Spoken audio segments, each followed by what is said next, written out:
Kayeri, Pendeta Yeri, tepuk tangan. Baik, selamat malam, thank you. Ya, pendeta yang dekat dengan Coki Pardede. Coki dekatnya sama BNN bukan? Iya.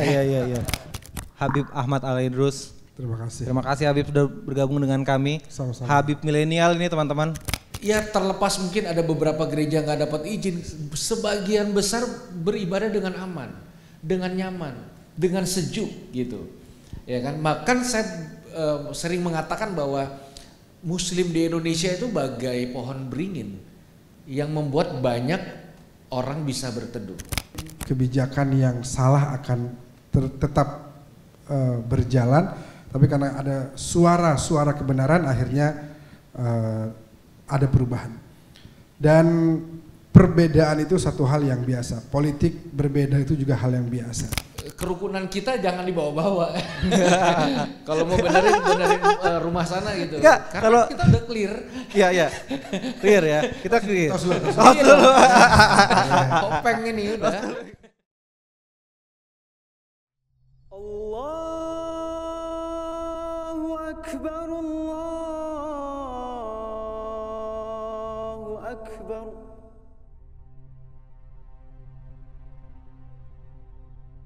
Allahu Akbar, Allahu Akbar. Ashhadu an la ilaha illallah.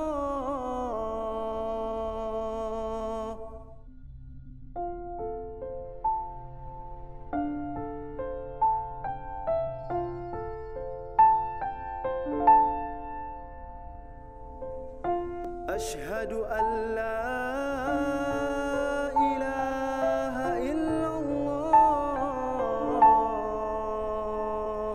Well, it goes like this: the fourth, the fifth, the minor falls and the major leaf, the bevel king composing hallelujah.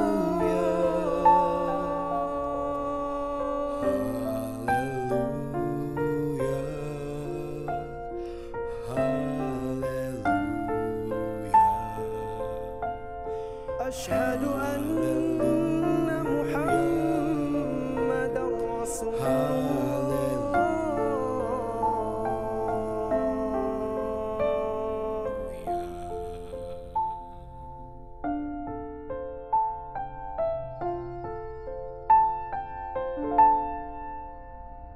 Your faith was strong, but you need proof.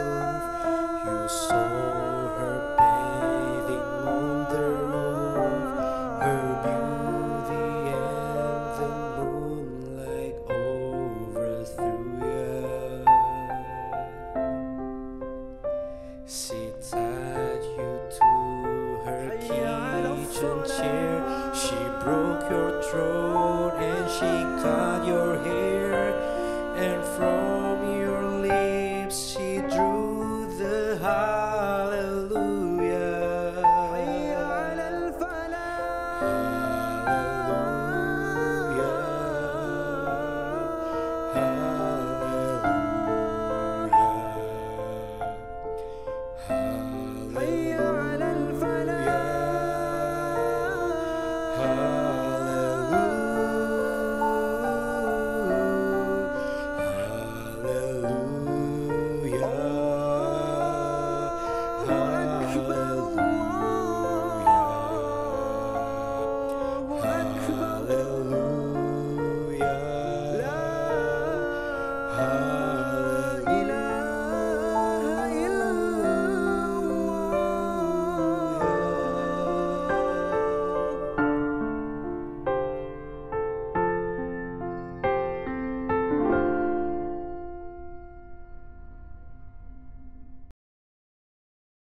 Bismillahirrahmanirrahim.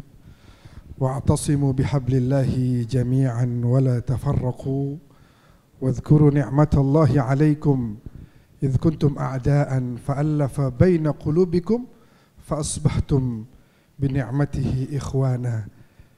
Dan berpeganglah dengan tali Tuhan, janganlah kalian berpecah belah. dan ingatlah nikmat Tuhan yang diberikan kepada kalian, yang mana sebelumnya kalian saling bermusuh-musuhan, lalu kemudian Tuhan menyatukan antara hati-hati kalian, dan dengan demikian kemudian kalian saling bersaudara. Shadaqallahul azim. Mazmur 133 ayat 1-3. Persaudaraan yang rukun.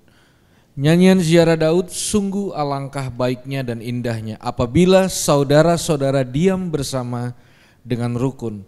Seperti minyak yang baik di atas kepala meleleh ke janggut, yang meleleh ke janggut Harun, ke leher jubahnya seperti embun gunung Hermon yang turun ke atas gunung-gunung Sion. Sebab kesanalah Tuhan memerintahkan berkat kehidupan untuk selama-lamanya.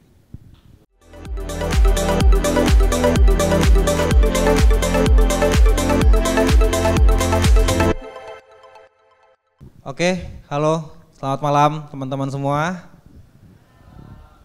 Masih merinding lihat yang tadi. Di sini samping saya sudah ada Habib Ahmad Al-Idrus. Terima kasih Habib sudah bergabung dengan kami. Sama-sama. Habib milenial ini teman-teman. Terima kasih banyak. Tepuk tangan. Iya. Keren Sukses. banget. Samping saya juga ada Kak Yeri, Pendeta Yeri, tepuk tangan. Baik, selamat malam, thank you. Ya, pendeta yang dekat dengan Coki Pardede. Coki dekatnya sama BNN bukan sama Iya, saya. iya. Ini malam ini kita akan ngomongin tentang ya diversity talk show bersama dua orang yang kelihatannya lebih keren-keren daripada saya gitu kan. Satu pakai jaket varsity, satu tatoan gitu. Dan di sini perkenalkan saya Ramadan Fikri. Nggak usah dianggap sebagai host atau moderator gitu, anggap aja saya di sini ingin belajar gitu. Karena pasti banyak hal yang saya tidak tahu gitu, banyak ketidaktahuan saya tentang agama dan juga tentang nilai-nilai keberagaman dan juga persatuan gitu. Makanya saya pengen belajar di sini bersama teman-teman semua. Kita akan dengarkan gitu. Yang pertama kita akan bahas nih Indonesia. Kan Indonesia ini kan sangat beragam. Nah, gimana keberagaman yang sangat kaya dan juga sangat banyak di Indonesia itu bisa jadi kekuatan dan justru nggak jadi sumber masalah buat kita gitu. Gimana menurut? Boleh? Baik. Menurut Pendeta Ya, Yeri. satu kali saya Gitu. berjumpa dengan seorang veteran perang, ya, Iya. jadi ngobrol gitu, lalu saya bertanya tentang bagaimana keberagaman zaman perang dulu, ya, zaman masih perang Timur dan perang kemerdekaan. Lalu mereka menyampaikan pengalaman mereka. Satu kali mereka terdesak oleh penjajah, lalu tiba-tiba mereka beberapa berdoa, ya, dan kebetulan ada yang Nasrani, ada yang Muslim. Oke. Nah, jadi yang Muslim berdoa secara Muslim, yang Nasrani berdoa secara Nasrani. Lalu setelah berdoa, mereka menyimpulkan, kita sudah doa dua Tuhan nih, masa kita kalah sama penjajah nih, begitu katanya. Siap. Akhirnya Udah dua Tuhan nih kita iya, doa. katanya gini, kita udah doa masing-masing nih, kayaknya kalah nih penjajah nih gitu. Nah, menurut saya akhirnya kita bisa melihat keindahan Tuhan di Indonesia ini. Oke. Gitu. Jadi Indonesia ini adalah sebuah representatif dari keindahan Tuhan.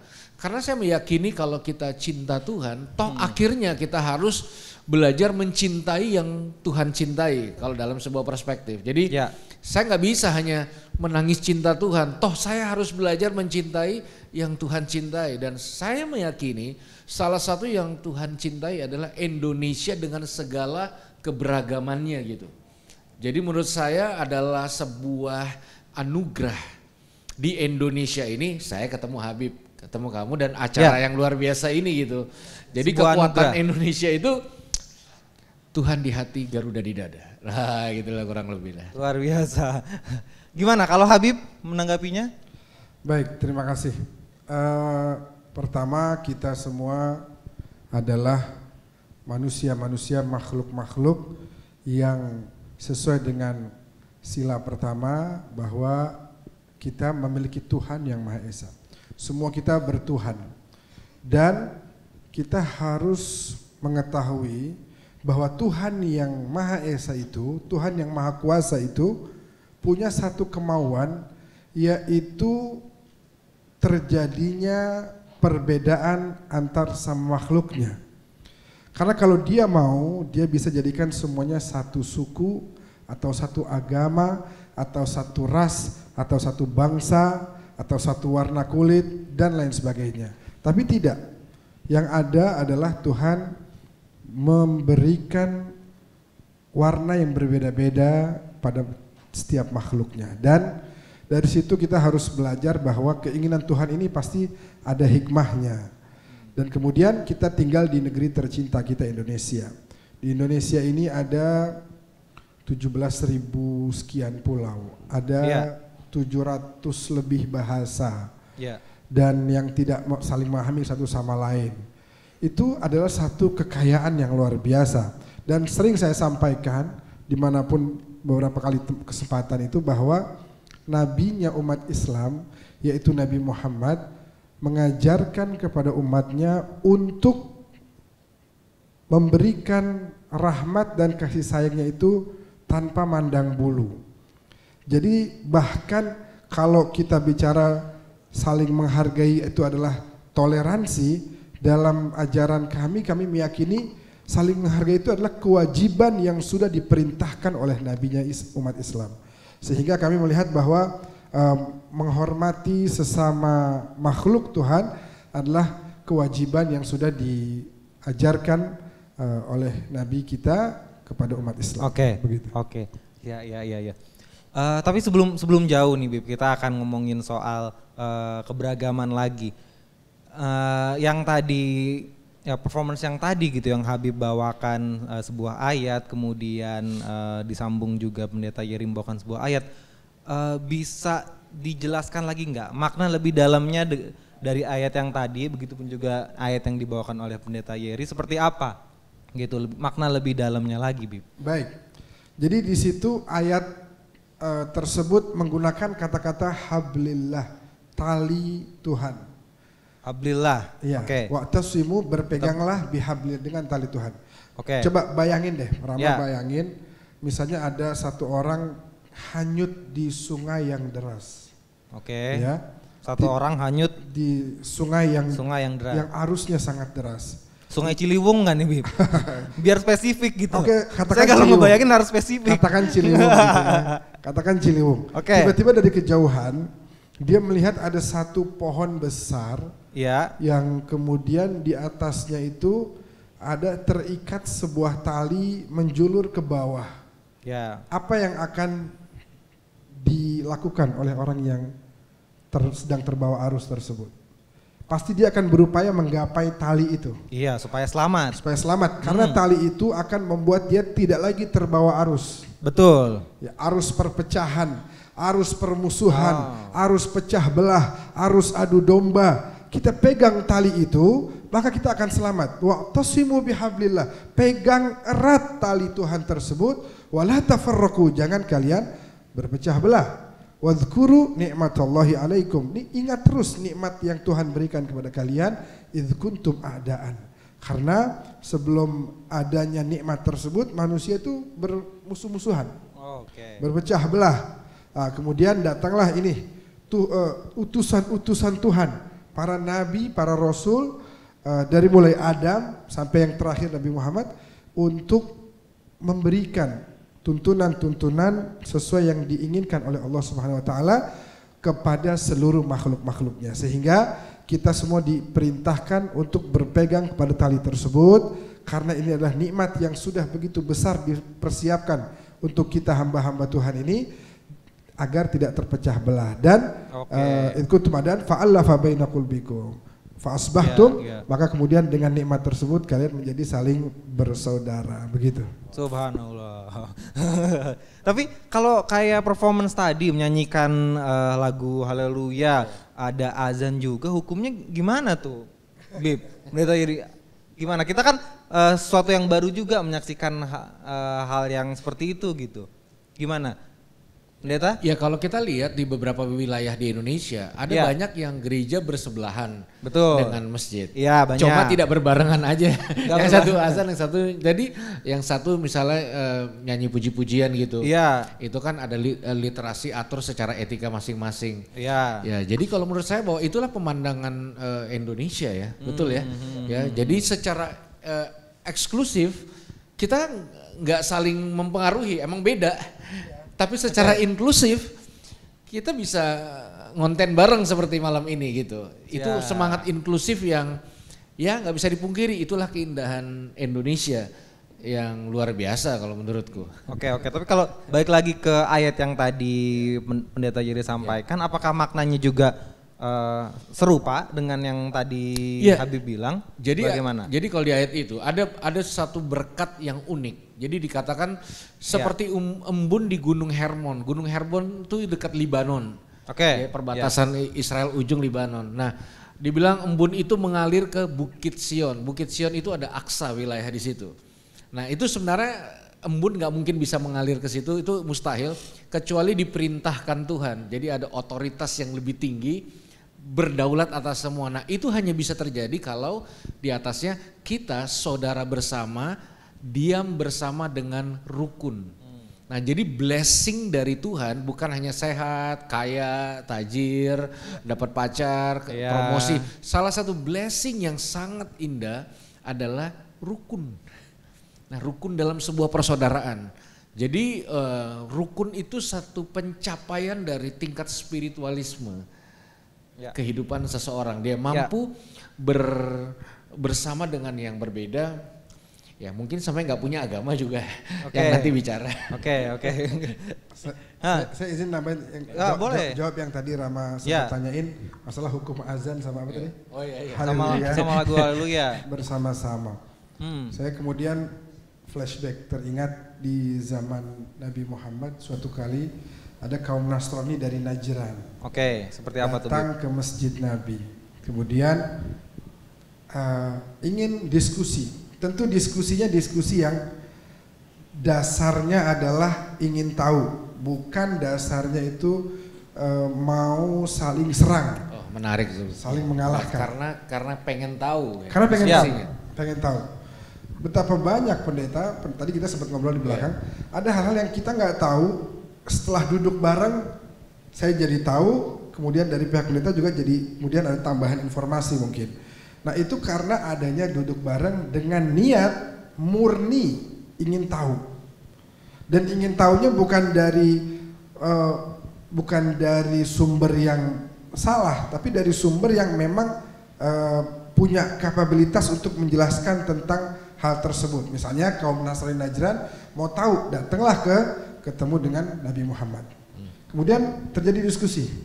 Yang menarik di akhir mereka mengatakan, wahai Muhammad, boleh nggak saya izin mau ibadah? Mau ibadah. Diizinkan oleh Nabi Muhammad ibadah di masjid. Di masjid. Ini kan indah kan? Indah, ya. Di masjidnya Nabi Muhammad. Gitu. Jadi Oke. yang sekarang dilakukan tadi itu sebenarnya dari dulu Sudah ada ya. udah ada dasar. Sudah ada ya. Dan dari pemilik ajaran langsung gitu kan. Oh. Keren. Wah, keren. Nah, oke. Aku mau ngebahas suatu yang juga jadi mungkin keresahan di masyarakat gitu.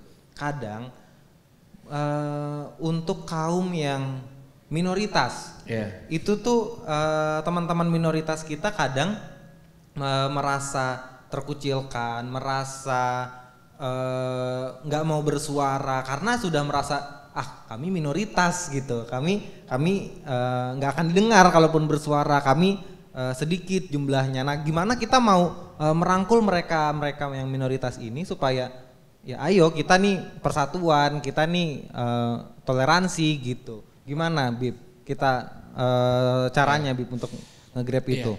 Kalau aku ya, kita tuh udah clear.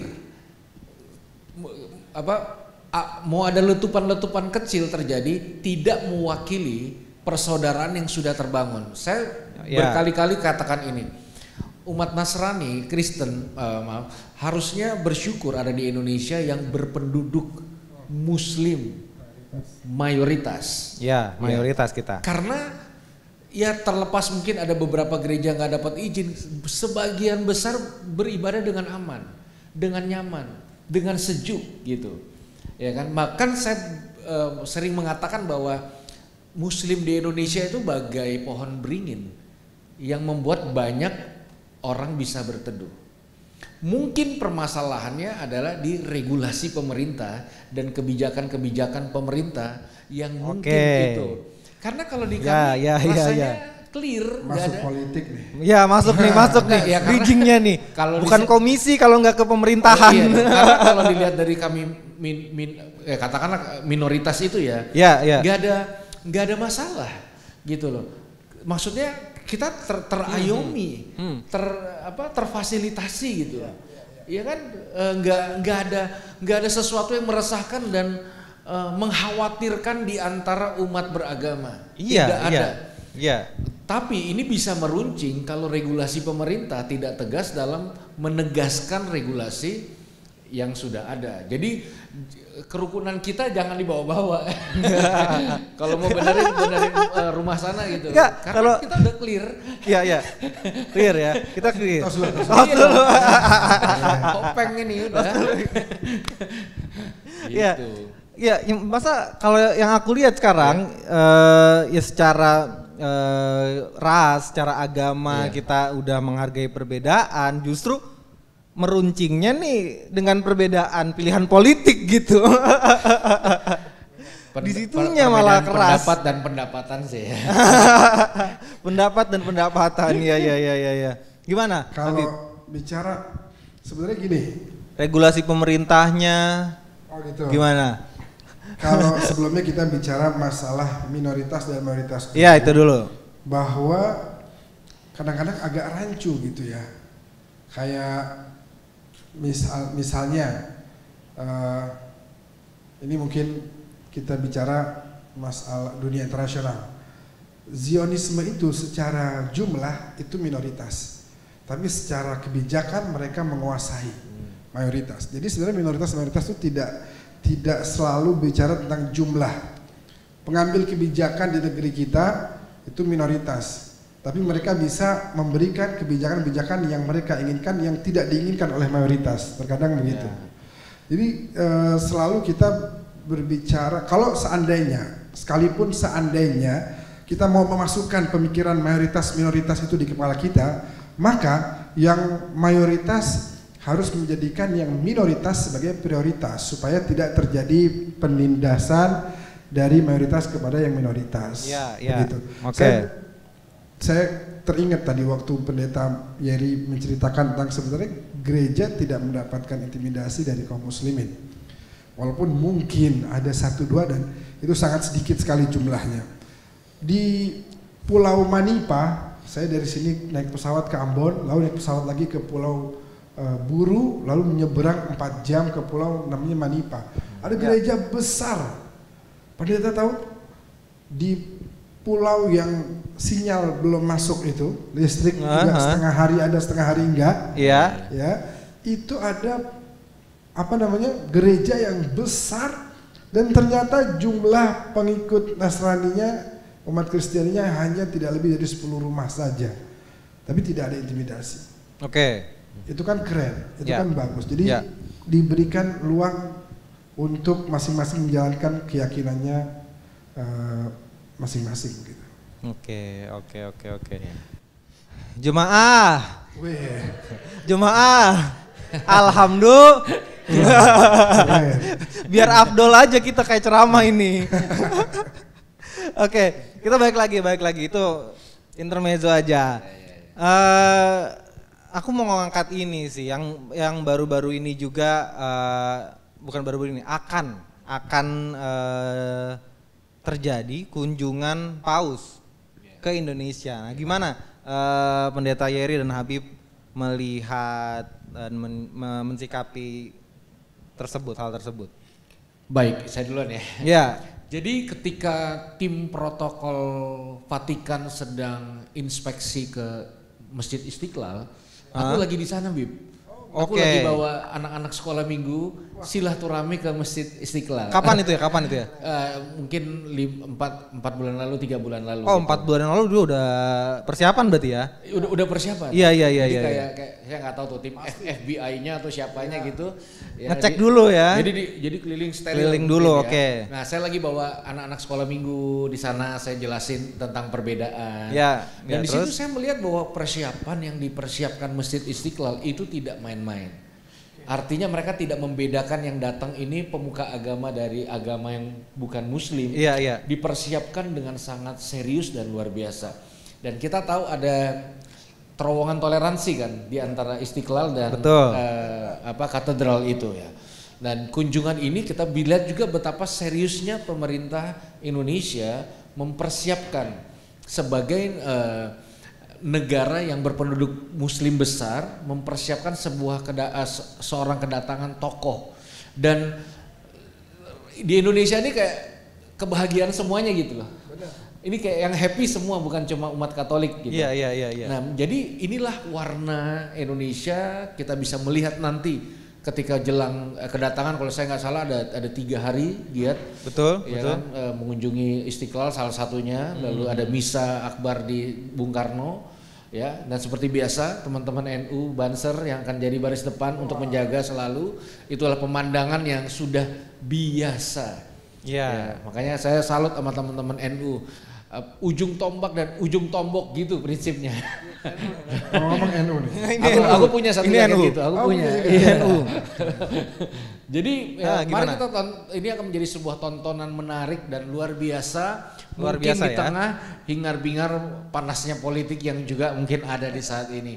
Mudah-mudahan menjadi angin sejuk sehingga kita tetap Indonesia gitu. Luar biasa. Kira-kira kenapa Paus memutuskan ke Indonesia? Bib? Paus itu setahu saya suka melakukan kunjungan-kunjungan. Seperti beberapa tahun, saya lupa 2 atau 3 tahun yang lalu, beliau juga pergi ke Irak. Oke. Dan sekarang tahun ini ya akan mengadakan kunjungan ke Indonesia. Yang pasti Indonesia adalah tempat yang sangat strategis, bahwa negeri kita ini adalah negeri yang jumlah penduduknya sangat besar, kemudian terdapat banyak agama di sini dan yang saling menghargai satu sama lain.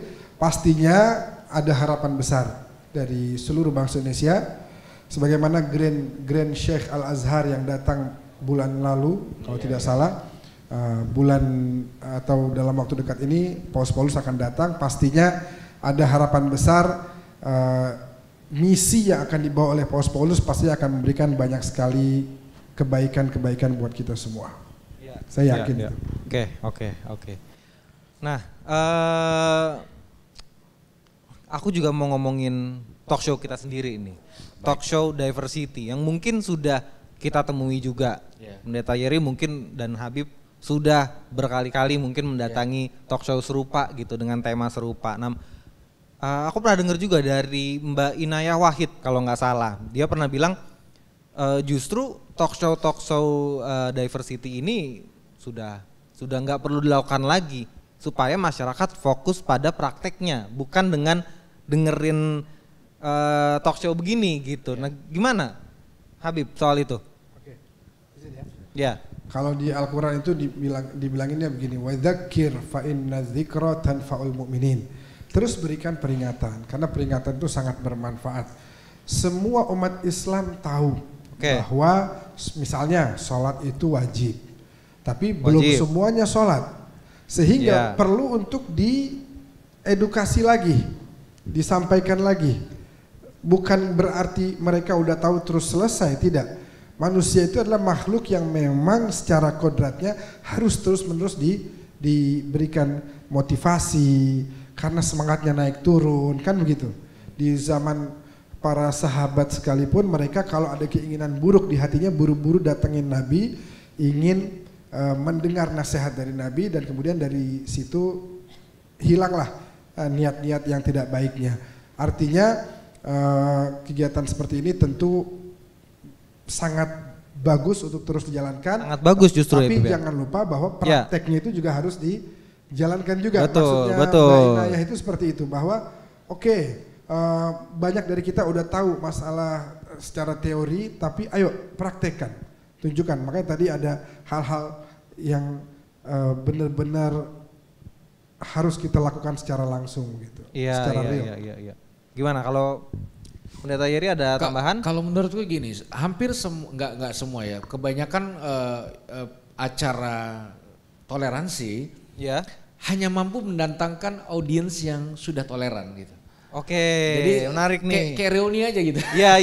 Nah, makanya perlu acara seperti ini untuk menembus audiens yang mungkin ya masih resah, masih ya kan habis kritik-kritik pemerintah. Iya. Dengar dakwah sejuk lagi. Habis marah-marah. Jadi perlu audiens yang secara segmen itu memang membutuhkan. Oke. Kami terbatas. Biasanya orang ketemu pendeta, Pak Pendeta matiin rokok, umpetin botol gitu kan. Jadi udah auto suci tiba-tiba, meskipun di belakang ya minum lagi atau ngerokok lagi gitu. Oke. Perlu sesuatu yang lebih lentur, lebih nyantai, lebih rileks, lebih tidak menghakimi. Kan orang juga bingung ya, kayak dari Kristen tuh kadang gimana sih caranya ngomong sama Habib? Gimana caranya ngomong supaya nggak tersinggung? Siap. Nanti marah nggak ya? Nanti ini nggak ya? Akhirnya nggak ngomong-ngomong gitu.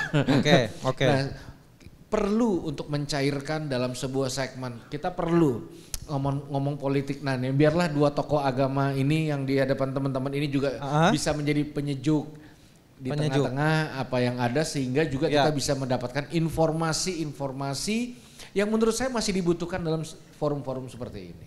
Oke. Tadi saya sempat cerita sama pendeta. Kenapa, Bib? Saya berapa hari lalu ini, minggu ini baru pulang umroh. Oke. Nah, sebelum waktu mau berangkat dari bandara, jadi ada satu mahasiswa kebetulan umat Kristiani, dia kuliah, pada saat menulis skripsinya jurusannya tentang travel, diambillah travel saya. Yang lucu waktu ketemu saya pertama kali di bandara, belum pernah ketemu sebelumnya, dan dia bayangkan, oh Habib nih, begini gitu kan. Sehingga ketakutan itu membuat waktu dia ketemu saya, dia lupa. Ini salamnya itu assalamualaikum apa waalaikumsalam ya, dia lupa. Terus? Saya ngelihat dia kebingungan. Saya julurkan tangan, saya bilang selamat pagi Mas Excel. Selamat pagi Pak Habib gitu. Jadi tadinya dia di belakang punya bayangan yang menakutkan, menyeramkan. Pas ketemu ternyata enggak begitu gitu. Pentingnya ketemu tuh seperti itu. Oke. Siap.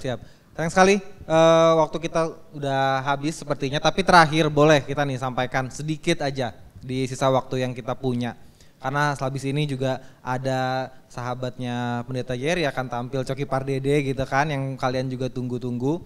Terakhir pesan nih, tadi gara-gara ucapannya Pendeta Yeri gitu, di tengah situasi politik yang panas gitu, Bib.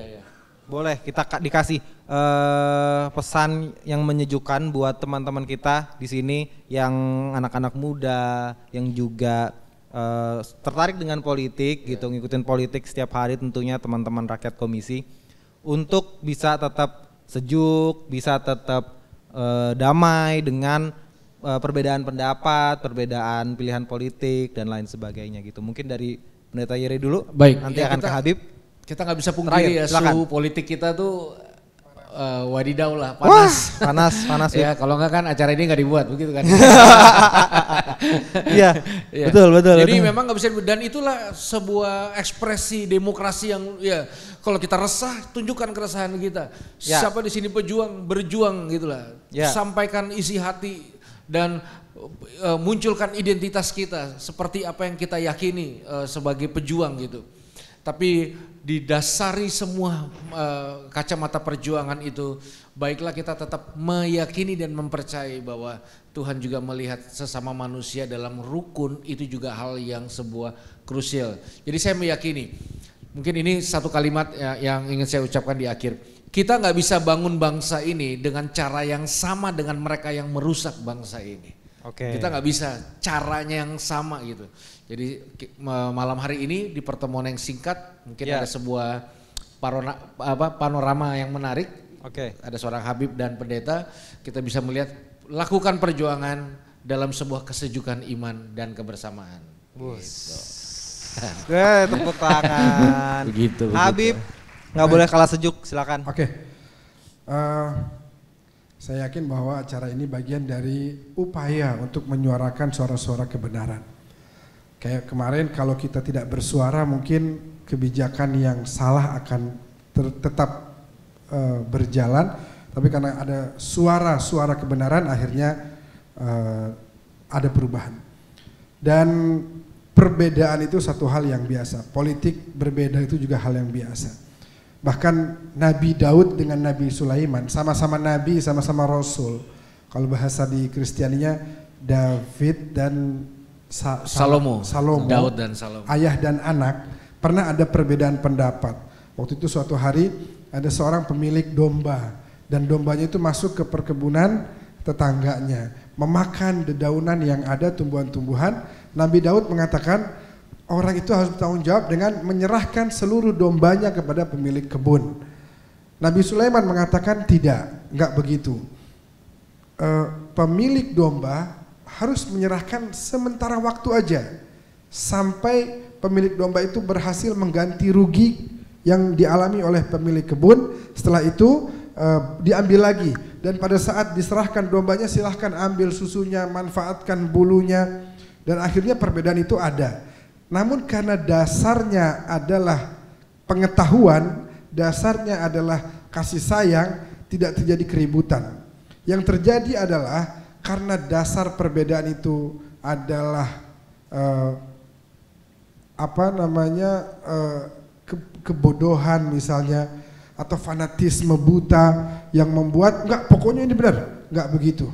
Kita harus punya sudut pandang mata yang dasarnya adalah rasa cinta. Al-Imam Asy-Syafi'i mengatakan wa ainus sukhti an kull wa ainul hubbi an kulli aibin kalilah wa ainus sukhti tubdil masawiyah.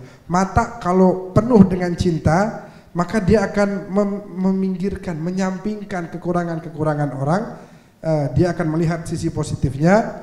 Dan kalau mata isinya adalah rasa benci, dengki, iri dan lain sebagainya, maka mau baik mau buruk nanti akan salah terus. Jadi kita harus tetap punya sifat objektif dalam menilai, dan dasar dari perbedaan adalah harus saling cinta dan pengetahuan sehingga tidak terjadi keributan. Sebagaimana contohnya juga antara Raja Najasyi yang waktu itu beragama Kristen dengan Ja'far At-Tayyar, utusan dari Nabi Muhammad, berbeda agama, berbeda pemahaman, berbeda server, tapi mereka bersatu dan tidak terjadi keributan satu sama lain. Luar biasa. Sejuk ya? Sejuk kan? Ya iyalah ada AC.